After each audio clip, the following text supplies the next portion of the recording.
I'm gonna do this video without having seen where this lens is, and hopefully I'm on the screen. But what is up, team? It's Team the Centaur Yang here with the promised ankle mobility video. Now this video is gonna be very, very simple. Let me just talk about what I did today either way, actually.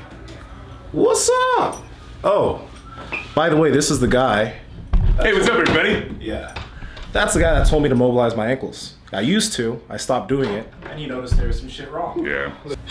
So, anyway, I used to mobilize my ankles a lot, and then that guy you just saw, Dick Lickerson, I think his name's Matt Nickerson, his first name's probably wrong, but either way,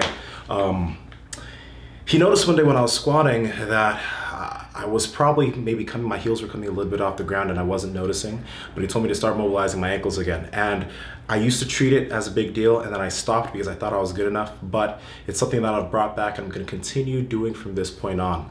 Now, ankle mobility is almost like when people are doing front squats and they neglect wrist mobility, so they end up doing the suicide or this type of front squat. It's something that's overlooked because it's such a small area.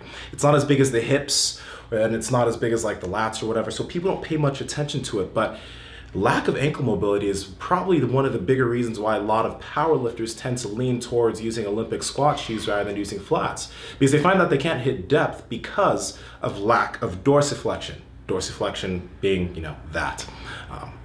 But if they were actually to work on getting a more range of motion in their ankles, doing more ankle stretching, ankle mobility work, they probably wouldn't need to get squat shoes for doing low bar squats. And like myself, they could probably be able to use flats and reach depth without issue.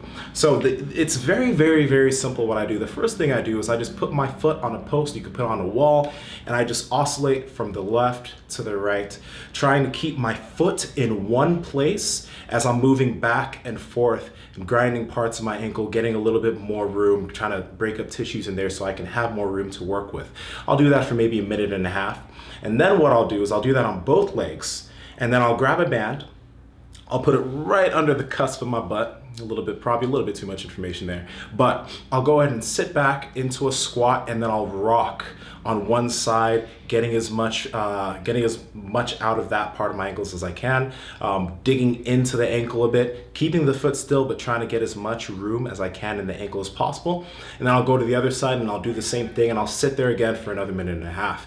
It's that simple. These are two simple things that you can do to improve your ankle mobility. And then later on, you'll probably be able to squat deeper without your heels coming off the ground, and you may be able to even ditch your Olympic lifting shoes that cost $200. That were perfectly unnecessary. Either way, that's it. Here's Mark Bell. Hey everybody, what's going on? Yep. Why do you guys watch this guy? I don't know. He's just naturally talented. He doesn't even work out. Yeah, that's true, actually. He pretty much just eats and gets bigger and stronger. I just come here to film. Meditates a lot. I come here to film. Either way, this is Team the Centaur Yang from Break the Bar. Do what you want to do, be an anomaly, and I will talk to all of you very, very soon.